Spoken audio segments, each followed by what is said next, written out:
have public comment session tonight, and it looks like we have some people here to speak. So, Joe, you want to come and we know who you are, but maybe other people on the TV don't. So, if you'll tell who you are. Joe Hollingsworth, the Hollingsworth Corporation. Came before you not too long ago and talked about several things that have been going on that I believe will bring a lot of scrutiny and favorable articles and favorable light from around the immediate area, but much larger regional area because of Aspire. And y'all's cooperation has been huge in that because of a lot of conflicting things that we had to get straightened out. And they've been good about this.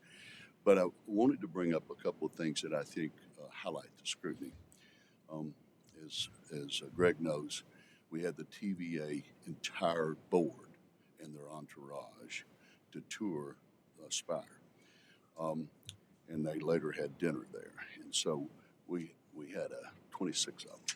It's an incredible thing to get the TVA board to meet outside their normal domiciles. So we got a lot of public comment on that. Um, but what we liked best about that was TVA has realized that they have all these immense assets that they need to couple with other developers or parks and and um, and utilize those assets. And so we're a template for the state of Tennessee. And there is I've got a bill that just passed that changes the liability of public parks when it is in conjunction next to a federal bunch of resources like the TVA has, a lot of land, that it lowers the threshold down to a public parks liability. So in other words, the liability isn't at a private parks level, it's at a public parks level. So they feel like this will be conducive across the state for other similar situations, other opportunities for TVA to better capitalize on some of the assets that they have. So that brought some focus for the TVA region. The second thing was we had the commissioner of the state of Tennessee, the Department of Tourism, and I can read you a glowing post that he put on. But he spent the afternoon with us down there, and then on my patio that night, and he and his right-hand man, Dennis Altman, um, they they're thinking they're so overwhelmed with this possibility because it's a new prototype that they want to bring a lot of focus on this too, and so the state's become very active on this. So I bring all this up to say that we're getting so much outside um, scrutiny, scrutiny, but really a lot of praise for things that are underutilized in East Tennessee. That scrutiny and those articles have made a big change in developers' attitudes. And so I bring this up, like I did before the board, that infrastructure, laying infrastructure now in anticipation of this, is huge. And I just wanted the board to be more aware of that. And one indicative thing is D.R. Horton, who is capitalizing on some of your past infrastructure improvements toward I-75. Um, they wanted to be community involved. And these outside corporations now that are looking, and I've shown two around in the last 3 weeks for different type of developments, um, they have a lot of higher level involvement and will commit a lot of additional capital. And so I wanted to make sure that D.R. Horton had a chance to communicate directly to the board. And they've got an innovative product that I think will help some with the board's situation on infrastructure. But so this is Barack Saltzman. He is the head of D.R. Horton in East Tennessee. Brock? So as Joe mentioned, Barack Saltzman, city manager for D.R. Horton in both the Knoxville and Northeast Tennessee markets, and very excited about the opportunities here in Anderson County, specifically in Clinton. We're aware that there are roughly 4,000, 4,500 folks who on a daily basis drive into Clinton to work, but those dollars are not staying here. And we want to be a part of the solution to help bring more rooftops to Clinton, and that will also help engage in additional retail redevelopment because retail typically follows rooftops. And so D.R. Horton has been in East Tennessee about 7 years now. We started up in 2017. We closed all of 7 homes that year. This year in East Tennessee, so that's North Georgia up to the Virginia border, we'll close 2,000 homes. We've invested over $1 billion in East Tennessee and North Georgia in this 7-year period. And that includes about $350 million specifically in your neighbor Knox County, and really want to start making sure we're doing more investment in the wider area to help support the workforce that needs housing here, along with the incredible natural assets that are here in Clinton and Anderson County. And so there's opportunity for us to be building, probably 300 to 400 homes a year if the infrastructure were to allow it. And we want to be a partner on that with you guys. And so our goal is to not ask for ridiculous extensions or anything like that. We'd love to work with you guys to understand what the capital growth plans look like on your guys' side, so we can be a partner there and make sure we're not overextending infrastructure. It's something that we focus on with probably 20 or 30 different municipalities and utility boards across the state, because we want to be a partner. We don't want to just be known as the biggest builder in East Tennessee. We want to be known as the best builder and best community partner as well. And so we've worked very hard on building great partnerships. And realistically, we've gone from zero to a $500 million business in East Tennessee. And unfortunately, some of those first years, we did have some very good lessons that we learned, and we've improved our processes consistently over time. And so we've invested in better training, better quality, and better supply chain and trade partners to really make sure we're delivering product that we are proud of, that we would move a loved one into consistently every day. And we're actually very proud to be able to say, in our greater Knoxville market, we have over a 50% response rate on our 30-day move-in surveys. So 30 days after somebody's moved into our house, we have them do a survey, and we're averaging a 4.7 out of 5 stars on our homes at that 30-day mark. And so that's product I would buy on Amazon any day of the week. And so we're very proud to have drastically improved both the experiences and the quality of housing that we are delivering. And we are working on figuring out how to not just deliver houses in that kind of low 300 average sales price that we are here right now in East Tennessee. Unfortunately, we've almost doubled on our sales price over the past 7 years because of supply chain issues and inflation. But we're also looking at how do we get back to the basics and get back to the core that we want to do, and how do we bring new products to the table that has a sales price starting in the low 200s. I'm even hopeful to essentially have a house plan that would be in the upper 100s. And so now that's not necessarily single family detached, right? So that would be a duplex product, probably without a garage, and it's still safe, secure housing that somebody gets to start building equity in and start having that part of the American dream that they want. And so we are also a community partner in workforce development and nonprofit organizations as well. We're actually working right now to donate a home in Knox County with a nonprofit who focuses on rehabilitation from drugs and alcohol, and they also then help some of those folks learn some of the trades and get into productive opportunities in the workforce. We actually have a partner in Northeast Tennessee who's a state representative who is a home builder, and home building saved his life from opioids 20 years ago. And so we believe that home building not only helps that wider economy and the wider workforce and job growth and economic development,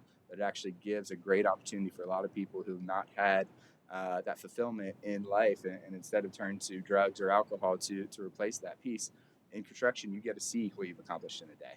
And so we have a lot of excitement surrounding the trades today. And so we have some of our trade partners who are partners at Anderson High School in their trade programs. And we actually, 2 of our major mechanical companies that support us, the overall Knoxville division, are based here in Clinton as well. And so we'd love to get back to supporting the growth of Clinton, hopefully as win-win partners with you guys. We had what I think was a seamless working relationship with Christy Hicks. I know y'all built, I think, 50-some units up there, and Yes, sir. I don't know that there was a hiccup in all of that. No, I know, yeah, and we look forward to that kind of working relationship going forward. Wonderful. We're lucky with Joe.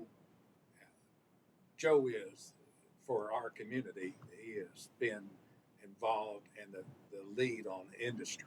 So, I mean, he's a real mover and shaker and all of that. And he's got to start with apartments and get and go and things like that. But boy, he's taken off. And anything that he's involved in, even to this day, the last thing he built, or the first thing he built, if you drive by, it is always squared away. Appearance is great.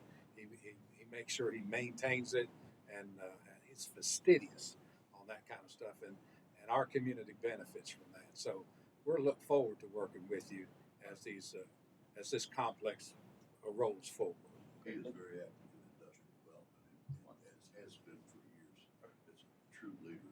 And so one thing when he brought this up, one thing I wanted to make sure of, he's planning on meeting with these industrial plants to find out what their budget can afford and then try to build to that. So the subdivision might be a beginner place that can bring so much more capital to the area and so much.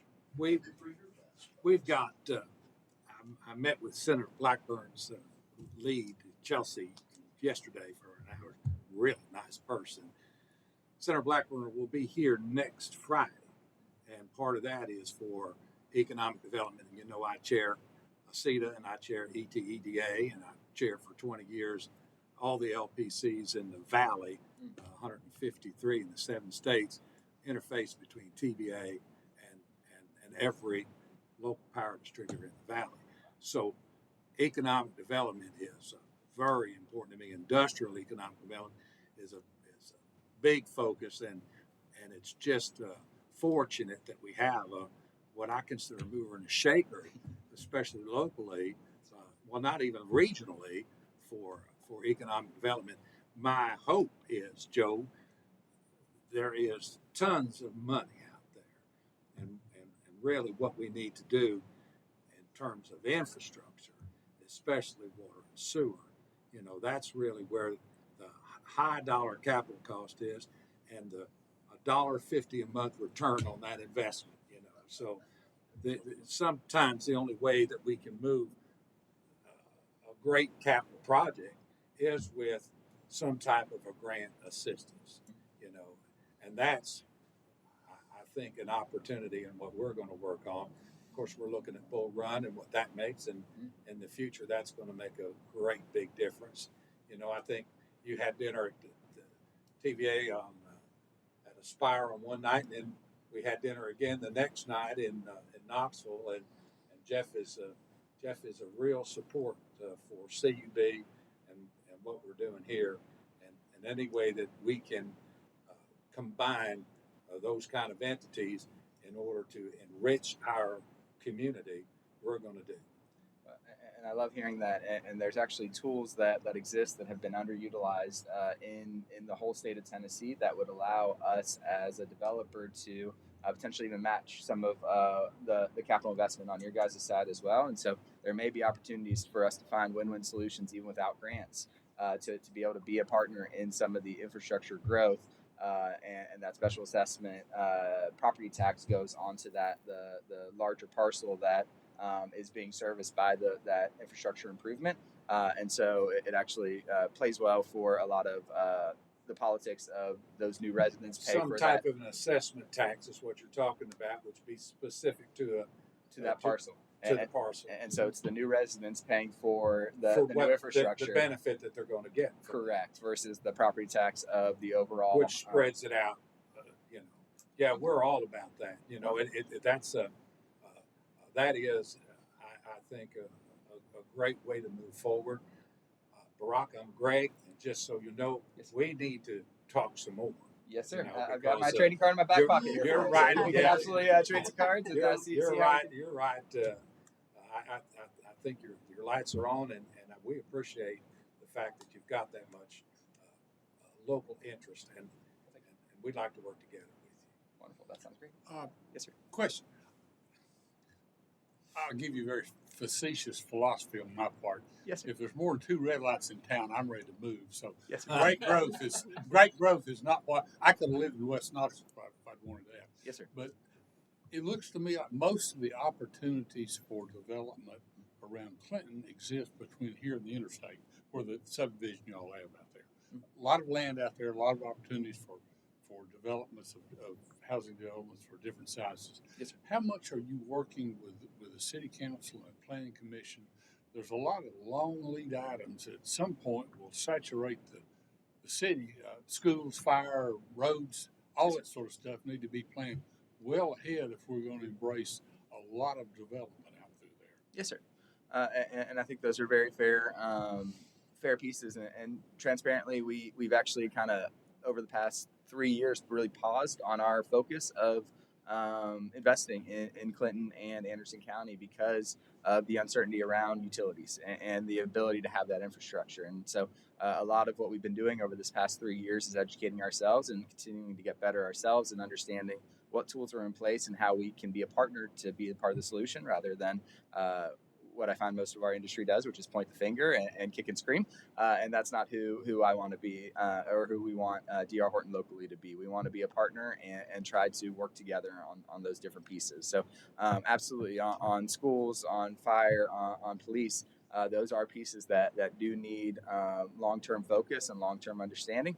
And typically what we're finding is a lot of the people moving into our communities, I would say we're averaging probably about 0.6 dependents for the initial home buyers that are buying, at least using our mortgage company that we have that level of data through. And so, we were actually just at a meeting in Knox County for a 450 lot development that we are working on getting approved, and that the estimate on that was adding about 95 students to Knox County schools from 450 homes. And so I think that absolutely it is very important for us to be proactive in those conversations and those partnerships. I do think there's ability for $100 to $200 million to be invested in rooftops before it even truly starts becoming a challenge or an issue. And the nice thing about typically new divisions, regulations, and all that type of stuff, it's easier for fire, it's easier for police to come into one of the communities we're building than a lot of the existing or the longer term housing that's been around. And we build to much higher safety standards today. We make sure that our houses are less likely to catch fire from house to house and some of that type of stuff. And so that there are fewer incidences in our communities that we've seen than probably the aged housing inventory that is out in the area. And so I don't truly have the data to prove that, so that's just anecdotal from what we've seen. But there have been very few reported fires, and the loveliness of social media is typically we get blamed for any fire, even if we haven't been in a community for 4 years. And so we do find out about the fires in even closed out communities very quickly. And typically the fire marshals will go in and verify that it was not anything that DR Horton did. It's typically an extension or misuse of the house on the homeowner's part. And so, but we do want to be that partner. We have not had some of those proactive conversations yet. And it's because today we haven't found, great additional opportunities. Well, we haven't tried to find great additional opportunities because transparently, we weren't sure if the utility services would be there for us. And so of the probably 20 to 25 different utility boards that we work with across East Tennessee, the transformer delays that were at the Hines Creek development were the longest we've seen anywhere in East Tennessee. And so that piece, and I don't have all the details, so it may not fully be what I'm aware of, but typically every other utility board we've been able to work with, we've been able to find ways to help accelerate those issues and to be able to invest to build our communities, because we can't get started and pause, right? That's not our business model. That's not how we truly deliver profitable results to our shareholders. Our model is much more like a Chick-fil-A style than a Ruth's Chris, right? We are on production. We deliver quality product with great service, and we do a lot of it with small margins versus the Ruth's Chris model where a custom home builder makes their profit on one home. And so we need to be able to have that certainty that we're going to be able to consistently build throughout our communities and not start and stop, because one of the reasons why we're able to build at the speeds we do is because there's not a single day where a subcontractor's not in our home. Building houses is like the game of football, right? If you watch it live on TV, it's 4 hours. You DVR it, it's an hour. There's about 11 minutes of real game action. And so we just make sure that there is no dead time in our houses. And every day there's at least one subcontractor that's in our houses. So we actually build at higher standards than a lot of our competition. And we do it faster and better because of our business model. I think CUB would be integral to making sure that you all have the infrastructure available when you're ready to put a house at the end of the line. Yes, sir. But we've got to be holding hands with a lot of people to make sure all of a sudden we don't realize we got to have a school next year here because there's 400 kids that we can't account for. Well, let me address that. The Clinton school system, as you know, has shrunk. They closed 3 classrooms up at the South Clinton School or North Clinton School. So there's been a lot of, she can address it better than I, but they could use more kids, but to be efficient, you know, it's a debate whether fire departments are over, police departments are overburdened. But one thing that we do have that's new to the game is everybody's familiar with TIFs, tax increment financing, and it's largely been done with commercial and industrial. They have just passed a law through General Assembly that enables them to work through a TIF, which we discussed. But TIF-ish. TIF-ish kind of product. You need to work correctly because there's several tracks around here that they can bring capital and that solution. Yeah, you know, a lot too, Steve. The opportunity is a lot in the county, not so much within the corporate limits of the city. Just a word on transformers. When we got a contract, we had those transformers in stock, so there was no lead time at all on the underground transformers. Not a day, not a minute. So I may have misunderstood the situation. So- I apologize for that comment. Then to also address what I think would be helpful is that we're in deep negotiations with the county that are good friends and good negotiations about a master plan, because electric's never been and should never be a problem in development. We string lines about anywhere. Water, you can really put something, 2-inch line and you got water. Sewer is the killer. Sewer everywhere is the killer. What the county's trying to do is get a regional master plan. We serve the county they pump to us. We've got in South Clinton pretty much a regional plan. What we're looking for now is how can we open up the Claxton area, and what's necessary to make that happen. We're working with Norris, because they're in a situation up there, what makes good sense. I mean, we've got engineers working on that now, and then how to move all of that stuff if we expand our wastewater treatment plant in South Clinton, which will open up all the north end of the county. That is in progress right now, and I think I'm very optimistic that at the end of the day, since all of the players have the same vision, and that is how can we put this infrastructure in play that for the long term is going to open up these rural areas for an opportunity for growth and expansion. And most of that, I think, is going to be in the county. So it's not going to affect our subdivisions, I don't believe, and that's great. But where there's areas for room for growth in us, I know right off of Longmire, and that's in the county, but that's a great.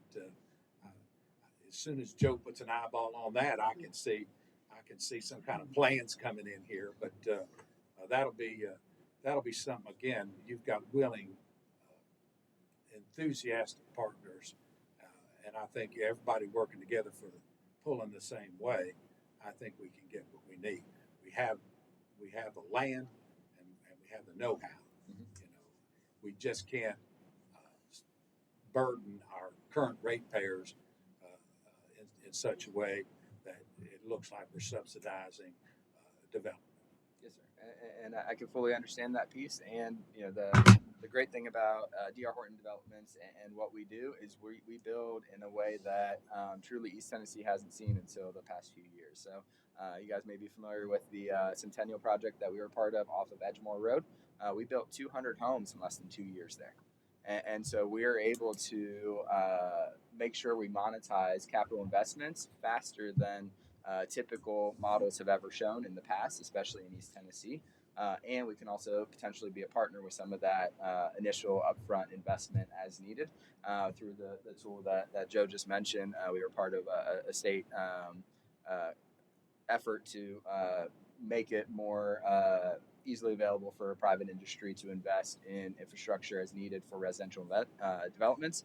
And we truly need for those financials to work to be in that probably 100 acres north of the size of the deal. And so, yes, that's probably less likely to be within the city limits of Clinton and more in the county. But that's truly changing our philosophy and our understanding of how we can truly deliver affordable or housing at affordable price points to the workforce of East Tennessee. Quality too. Yes, sir. You do a quality job. Thank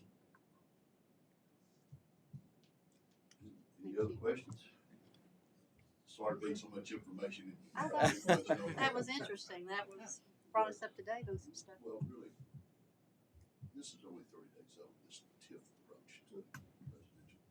So it's hot off the presses, but it's transformational in so many ways, and it's enabling CUB. You guys can be aggressive on that. Basically, these guys just want to put you together. And if I may, I can hand out business cards in case any of you guys have additional questions or anything I can answer. We'll have our information for you guys. So we'll start over here. We appreciate the Thank time you. today. Thank you. We appreciate you. Thank you. Thank you, guys. Thanks, Joe. Yeah. Thank you. Great to see you. Thank you. Thank you. Appreciate that. Yes, sir. Doing okay? Yeah, good. How are you doing? Doing great. How you doing? Good to see you. Yeah, thanks for the good follow through there today. It's Joe. I was here, no problem, no problem. Never here? Yeah. Yeah. No, So you no, don't- yeah. Yeah, I was Right. Yeah, this one. Don, yeah, that's right. Nice guy. Hey, Greg, Yeah. I think right now, from my understanding, between here and the interstate, along the 4 lane, is the city of Clinton. They got to the shoulders. You know, it's the road. If I understand right, if you have some sort of contiguous situation where you have a road to the 4 lane and a subdivision back off the road, you can petition for that subdivision Oh, to be in the absolutely. city. Do we have any control over that? All we have control over this utility is what we can serve and what we can't serve. You see, so that was a situation not too long ago where a subdivision wanted to come in the city, and part of what they wanted was the sewer because they were having a problem there. And the city said, "Well, we can annex you," and for us to put sewer in, it would have been over $1 million. So we're saying, unless that million comes from somewhere, you know, we can't, since all we have is ratepayers to pull it from, we can't serve sewer. We can't do it. So then they no longer want it to be annexed to it. But when you look at South Clinton and you look at the old golf course down there, you know, they had a problem, but we got grant money and we put low pressure sewer in. So it didn't burden any of the ratepayers because the initial investment was paid by grants. And that's really where we need to get to for what they're talking about, some type of an expansion in capability, because sooner or later the transmission lines are going to be an issue. So it's not only what the infrastructure costs for the subdivision, and everything is sewer. I'm just saying, everything. We can handle everything else, but the sewer is the problem because you got to pump it. There's pressure in the water. There is no pressure in the sewer. So everything, you got to get gravity to one, and then you got to force it up. And we're like this. So the size of the pipe makes a difference. And we're at capacity pipe pretty much coming from the north end of the county. But that's one of the things that we're in deep conversation about. Norris is under a TDEC order, and they've got to do something. And part of what they're looking at is, can they send their wastewater through ACWA and come into us, and we'll eventually get that in our headworks at our wastewater treatment plant. That's working, but eventually we're going to have to expand the wastewater treatment plant. In Claxton, Claxton's an issue. We've got sewer down there. ACWA has sewer down there. We're thinking it should all be ACWA, and then they would want us to service that, which we do right now.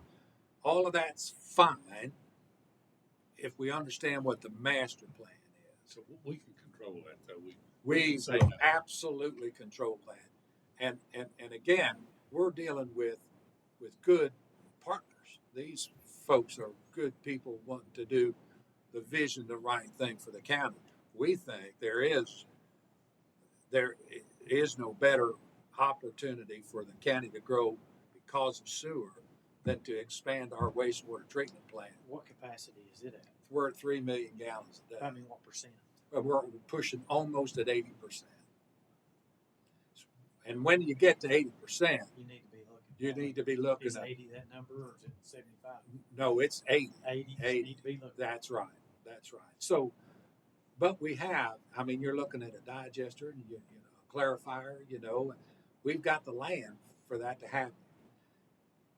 But we're not going to put it on our ratepayers. What would it cost to do? What you would want to do if you were sitting here realistically dreaming vision? I'm not even realistically. going to look at Greg, and I'm going to tell you between $4 and $5 million. And you can either go like this or like this. Do you like that 4 or 5 million? That was You don't? That was a one nod. We need to go up. That was a one nod. Yeah, Go that up. was the clarifier, right? That's the head work. That's the head works. Well, we're going to be doing some of Yeah. that anyway, Yeah. But yeah, everything. You get a leak with water and you got green grass. There's nobody cares. You get a leak with wastewater and you got a problem. And I don't know of a utility. And you don't either, of a utility that hasn't got a TDEC order, which is a fine and a mandate in so much time to do something. That's what got Oak Ridge, and I mean they're Is that dead. what got Morristown? They've got Marshtown. It got every utility you can name. It got KUB. It got the Follett. Morristown. Marshtown. They had the city. The city had it, Marshtown. and the city. The city pawned wakes it up. off. The city wakes up and says, Pawned it. this is not working for us." Pawned it Yeah, off on the utility. That's exactly right. Yeah. And I told Jody, don't get water and sewer if you can help it, buddy. Don't get it. But they'll do a much better job. Yeah, once You know, it's fixed. That's right. Yeah, That's right. that streets are cut off pieces. Right. That's- All two pieces. Well, of course, now we're going to get into the cityscapes. I mean, the city's now moving forward. It's going to take all of Market Street, and there's a lot of money involved. And of course, I talked with Greg. My vision there is we're not going to let the opportunity, while everything is in disarray, yeah. go away without us putting new infrastructure in, because this dates back to the 30s and 40s. What's in there right now, and while everything is dug up, I want everything new put in there. But now we're talking millions of dollars, even though there is grant money associated with that. It's a hit, but well worth it. And in my opinion, well worth it. You remember the Snow White in Oak Ridge? I do. Yeah. Did you know their concept of grease and sewage? When they tore that building down, They found a sump down under that building. Smart. Everything was dumped under the building into a sump, and it never went anywhere. That's amazing. Didn't cost the ratepayers anything. That's amazing. Yeah, we wouldn't allow that, you know, just so you It know. worked for 20 Yeah, years for yeah. them. There's a lot of things that worked years and years ago that don't work today. I'm telling you, the state, they do a great job. I mean, they're on it, and the rules and the regulations and everything continues to tighten. Everything continues to tighten, which some could say is not a bad thing, because there are players that really are not as sensitive as they should be to. I mean, if we've got a spill, we notify the state. I mean, I know of some spills. Well, I better not say that because I would have to report it. But I speculate that there are some spills in other utilities that you know, that never get reported. So we are very sensitive to do everything that we're supposed to, and record everything that we're supposed to. We test everything. How many times do we test our water in a day, would you say, Greg? Oh, in a day, In a day.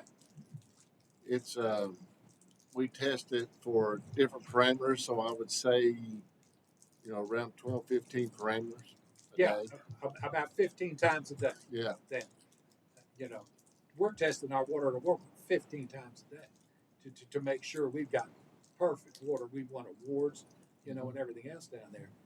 You can stand on our headworks and not smell anything unless we get a slug coming in from somewhere, and we have that. But when was the last time they've talked about, Oh, about this down here. You know. Lord, I know, that was twice, 3, 4 times a month. exactly right. Exactly. The DP and right here too, Right. right? Yes, sir. All that squared away, That's awful. It's terrible. All the time. But yeah, you're right. I can't tell you the last time But I'm glad that we brought up those transformers and had an opportunity to help them understand. And we had them sitting here. We got the contract on Tuesday, and they're there Wednesday. So Yeah. what's waiting for up there? It's all them. We got all the materials. We started construction this week. Yeah, yeah. There is no problem there. Of course, when D.R. Horton did the hits, there wasn't a lag issue. There was, as we told So do you everybody. think- So do you think they'll be moving in up there working? I mean, I know you don't. They're know. working now. Our goals are, building. Our goes are building now, construction. yeah. How We'll, long will that we'll take? be through with construction by mid-July. So then it's just up to them It's- what their it's theirs when relationship they with wanna them, bring between it them in. and Joe, and they take possession of the property and start building. They're doing phase one. What is that about? 30, Just 36 lots. 36 Is lots. that on the back side? And now they're ready to do phase two. They're already talking about phase two, and then phase three is up by that's the duplexes and the townhouses or whatever they're called. Yeah, phase one, the first phase is on the creek side, Okay. but like the front of that. But Okay. there's a lot of infrastructure we have to put in place as well, because part of what to get service to that, there's a sewer pump station that's at the very back. So we're building a lot of extra infrastructure. The first phase is actually a lot more expensive to pump back up. So we have to do a lot of extra work. Some pumps like they talk. Are they pumps in No. individual houses? No, Okay. which is the right All thing what- to do. What they're doing is their gravity. Everything will be on gravity. The residents will be on gravity, but it'll gravity to a pump, Okay. and that pump will be ACWA's, Okay. and then they'll pump that up to us on Miller Road, Okay. which is really Just one pump? I mean, No. multiple. no, that's right. Okay.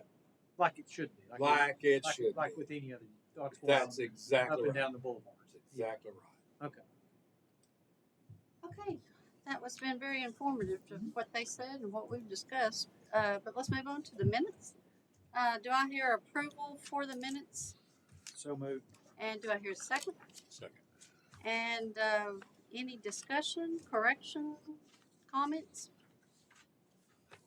Hearing none, all in favor of approving the minutes say yes. Yes. Yes. And that passes unanimously. Then we're moving to the vouchers. And do I hear approval to discuss the vouchers? So moved. And second? Second. Okay, Just you and and I gets in. Yeah, we need That's to. right. We'll you're flip a gonna coin. be busy I tonight. can't Flip sit a here coin. waiting on Yeah. somebody Yeah. else to do it. Not tonight. Okay, the vouchers. We've had a chance to look at these also. Would anybody have any question about any of them? Okay, hearing none. All in favor of approval of the vouchers, say aye. Aye. And again, that is unanimously approved. And then that brings us to the monthly reports. So I believe I can make a motion, right, Greg? Yes, ma'am. Okay, I make the motion for approval of the monthly reports, and do I hear a second? Second. Okay, and now for discussion, Mr. Fay, will you walk us through this? Yes, ma'am. It's good stuff. We're thrilled to be in a positive position for the month of March, considering where we were last year. Dusty, you can go ahead and talk about power factor if you want, or Yeah, load. sure. So in March 2024, the average temperature was higher than the same last year. That increased our load factor to 56.4% from 49.5% the previous year. This increase in load factor has led to a rise in our gross margin for the month as compared to the same period last year. Additionally, with the reduction in operating expenses, we have achieved a positive net margin of $60,486 in March 2024, which is a significant improvement over the negative margin of $479,000 in March 2023. And our current net margin stands at $930,000 for this fiscal year. As far as water and sewer goes, those continue to generate positive net margin and exceed forecast by $238,000. If anybody has any questions about either of those, I'd be happy to answer them. Any questions? Any comments? Okay, all in favor of approval of electric and water, say yes. Yes. And again, that is approved unanimously. And that takes us to project status reports. We don't need approval for that, but if you can walk us through that. I Greg, can that'd be great. easily, but if it's all right, Todd, I'm going to defer to you, and you can tell them about this Villages at High Creeks Phase 1, which I'm sure Joe would have been interested in. Yes, as you said, 3 projects that we're currently tracking there, and as Greg alluded to, I'll go ahead and start with the bottom one there, the Villages at Hines Creek Phase 1, which is, we'll kind of discuss there just a second ago, that we started construction on that this week. We do anticipate that to be completed by mid-July. Even though the first phase is just 36 lots, like I mentioned previously, there's a lot of infrastructure that goes with that to help support get power all the way to the back of the subdivision for the sewer pump station that goes along with that. So, the other projects there on the list, Cross Street, Hendrickson over here, just across from us over here, is going very well. We hit several rock holes over there in that area, which was not unexpected. We anticipated that, but we still anticipate that to be done here by the end of June. And the last project there in the middle, the one-out arrow cable up on Stardust Lane, that project, we're just really kind of the early construction phases on it, but we still have no reason to believe it shouldn't be done by the end of June as well, this budget year. So, any questions on any of those? I think we're good. How hard is it when y'all do things, come back in and get Bell South to remove poles? Oh, it's ridiculous. That's what I thought, difficult. because Knoxville addressed that here a few months ago. It takes a friend relationship, And even on Eagle Bend down by you can walk up on Eagle Bend and touch the telephone line. I know, It's that but low, and we've it's seen straight trees through. grow around the telephone line. Alan Hill, who is with AT&T, is on my board at ETEDA, and he represents AT&T on the East Tennessee Economic Development Agency. And it takes Alan. I need a favor, because somebody is just killing me on somebody's phone. I've had a pole on my property cut off. I mean, my cat is 12 years old. I mean, it's been 10 years. Well, maybe not quite that long, but I mean, it's years and years for sure. And I mow around that. Do they have any plans? I mean, they know it ain't just a problem here. I mean, We have Is there a software program supposed to put that there's a national program that they use in utilities all across the country called NGINS, National Joint Use Notification System, where when we change out a pole, it goes in that system and it sends notification. And even though AT&T is bad, the worst though is Comcast. Oftentimes, and they are the holdup because it kind of works from the top down. Usually, we're at the top of the pole when we transfer. Next down is typically Comcast, and until they go, AT&T can't go. So AT&T, yes, is a holdup. What is it? But even before that, Comcast. Both entities are rough. When you get both of them together, you finally get one to move. Then you got to come back and get the other one to move. We have offered to move, to transfer from the old pole to the new pole, and then just charge them, and we could Yeah. come up with a flat rate for that, And they won't do that because of the unions. Really. Their unions won't let them. Right. So what we do is we generally cut out the Cut top the of the pole. best you can. Or That's most right. of the yeah. Okay, I was just curious. I know Knox County did that, and then this Cross Street project, of course, I pass it all the time. Come in and go Well, and work. Comcast is a number in Nicaragua you can call. They will address that. That's funny. Okay, Greg, do you have other business you'd like to Well, share? yes, I just, I know, I tried to send out to you because, and I apologize even in that email for the length of it, but it's the state controller's office, and it's always raises a flag. You go, oh, my, what's that? And it was much to do about nothing, and that's the sense that I tried to give you. But I apologize again, and I hope that clarification was helpful. That box was checked anyway to keep you fully informed. We had 7 years ago, August of 2017, Cub consolidated and refinanced all of our electric outstanding debt, and we issued a bond for $7 million. That's been our debt since then, and we've been paying that down, and now I think it's 5.6, Dusty. 5.7. That's what the balance is. And in that issue, we worked with our good friends at Tennessee Municipal Bond Fund. They used to be Bones's, was over that, and our good friend and a good friend to this utility, Steve Queener, helped work with us on that, and he's been working with us now also. But in that issue, they have what they call a scheduled put option. And that put option is after 7 years, they can either call this note or they can put in a different interest of value for that. Now, we issued this at 2.77% interest. And now, as of August the 8th, 2024, they're calling that put option. This was First Horizon, which was, I think, First Tennessee back then. Now they're First Horizon.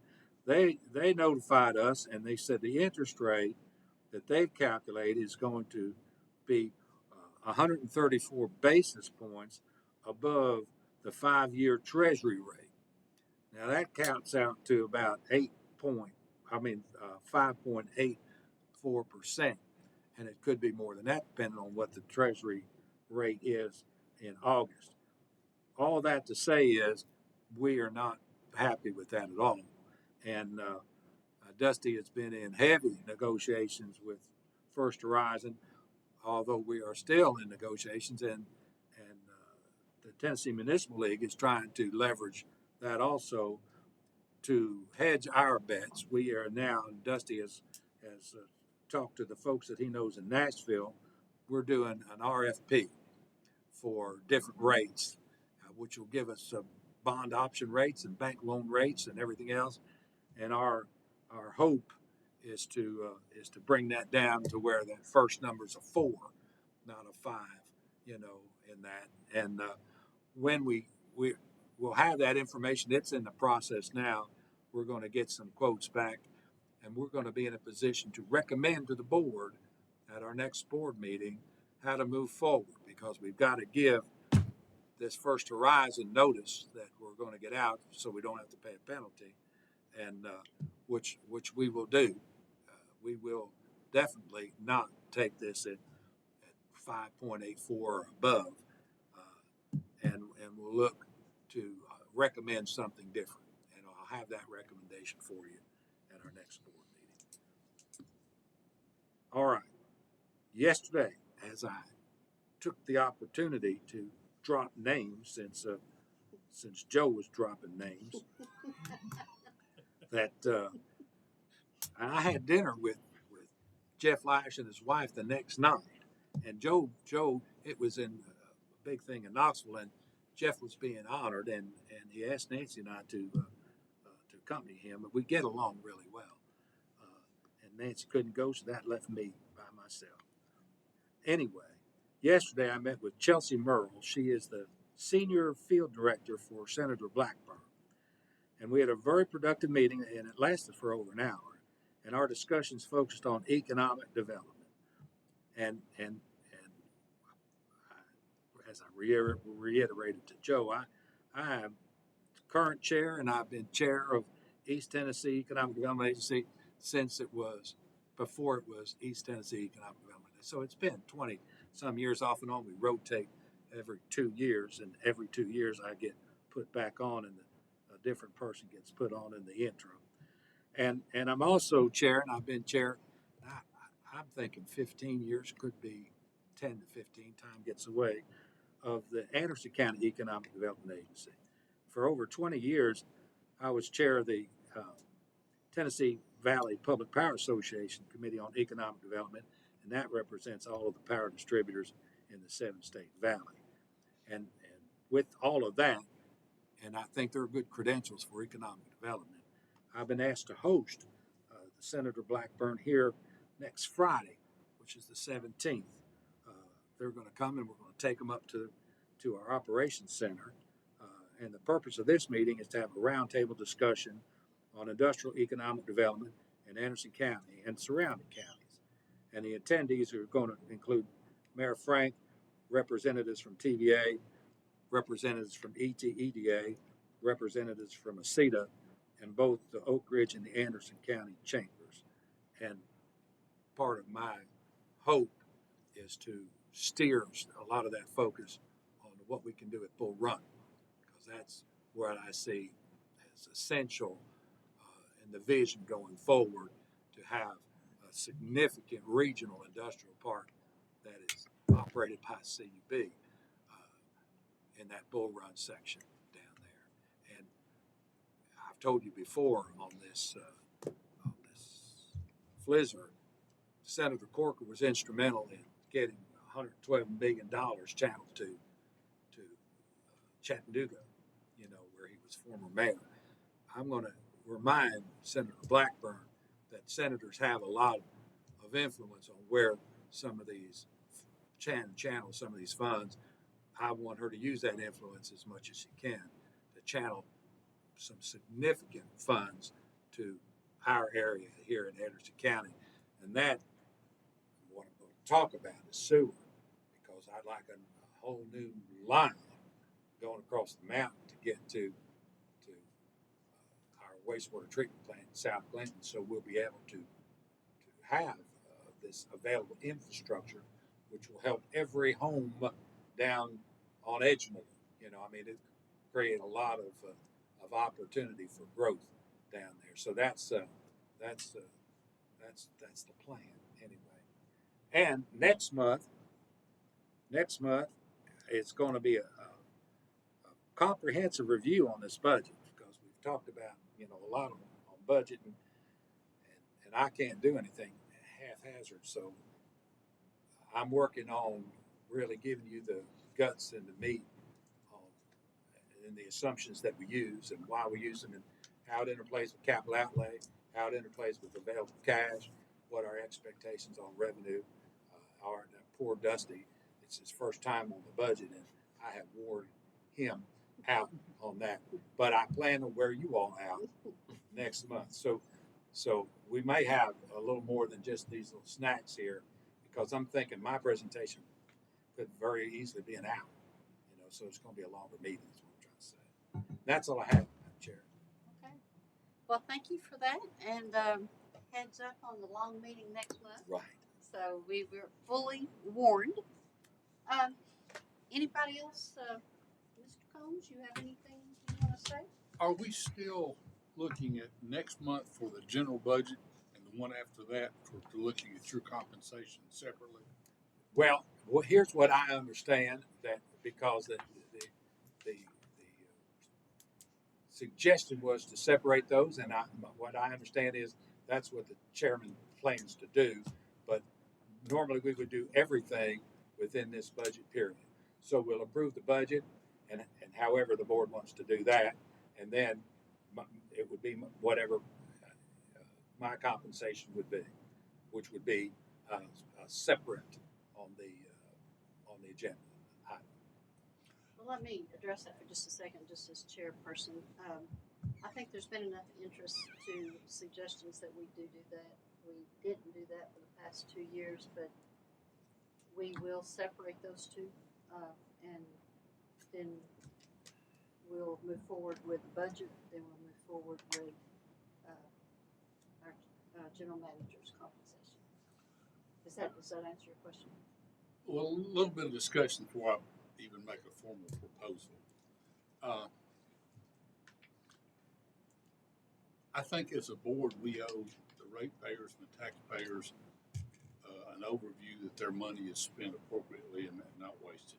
And we also owe you the opportunity to get compensation commensurate with your achievements and your value to the organization.